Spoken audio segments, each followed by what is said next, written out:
Sophie Hardy and the Internet Implant by Emma Dale, narrated by Leona Hall. Epilogue 2. What Happened to Katie?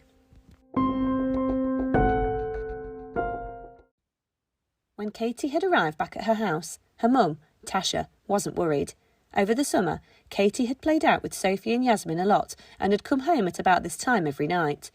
Tasha didn't notice Katie get out the car and only realised she was home when she came into the kitchen and sat down at the table. Tasha carried on washing the dishes. "Good day?" Tasha asked. Katie shrugged. She was tired despite having just woken up from something. "Have you heard from Dad?" Katie asked, completely out of the blue. Tasha put the last of the dishes on the side and sat at the table opposite her. Katie never asked about her dad. Tasha had always said that she would tell her everything she knew, and she had. There had been nothing new happened since they last saw each other this morning. "No," Tasha replied gently. "You'd know I'd tell you if I had." Tasha put her hand on Katie's and tried to work out what was wrong with her daughter. However, before she could ask any more, a bright blue light appeared to wrap itself round Katie, and in the blink of an eye she disappeared from Tasha's view. Panic set in for Tasha. Before she knew it, the bright blue appeared again, albeit this time around herself. It encased her from head to toe and contained small blue balls of energy racing around in circles all around her. Tasha ran her fingers over it and tried to step out from it but couldn't.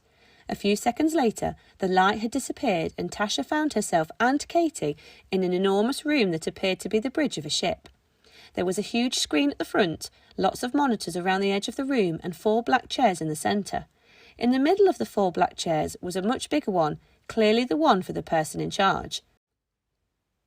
Before Tasha could see anything, from over by one of the monitors around the room, a woman started to move towards them. She was dressed all in black and had bright white hair and red eyes. She was slender and almost glided across the room. Looking Tasha straight in the eye, the lady could tell that she and Katie were frightened and so spoke gently. "You must be Sophie," the lady said to Tasha, offering a soft smile of sympathy. "Me?" Tasha stuttered. "No, my name's Tasha Green." The lady looked somewhat confused and tilted her head for a second before her eyes started to light up and a realisation seemingly dawned on her. With a huge smile, she turned to Katie. "Then you, my sweet, must be Sophie." Katie mumbled something incomprehensible, even to herself, as nerves crept over her. "It's okay," the lady said. "I understand you must be scared, but it's okay, honestly." The lady kept talking, but Katie wasn't listening. There was far too much to take in. The next thing that Katie realised was that her mum had stepped in front of her to almost act like a human shield. "Do not block my way," the woman said. "I am addressing the young lady. I mean her no harm." Tasha did her best to look scary and intimidating, but the lady just looked straight through her and walked closer to Katie. The lady started to mutter something to herself, incomprehensible to Tasha and Katie. "She said Tasha appealed. "I said stop," the lady shouted at Tasha, who fell backward slightly. "Allow the child to speak for herself. I am here to help her." It was then that Katie could see that she and her mum might be in danger and found the courage to speak. "I'm not Sophie, but I do know her and where you can find her. My name's Katie, miss," she said as confidently as she could, but also sensing that she should be talking to the lady with respect.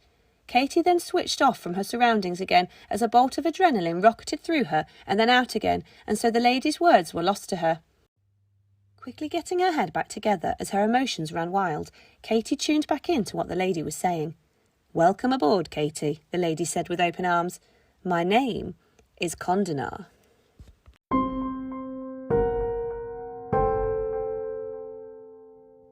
The Sophie Hardy saga was written and produced by Emma Dale and narrated and produced by Leona Hall.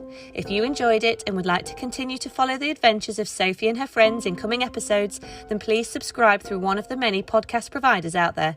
The links for each of these can be found on our website. If you require more information, visit our many social media channels, or if you would like to purchase a hard copy of the book, then be sure to check out www.sophiehardysaga.com. Thank you for listening, and we hope you enjoy.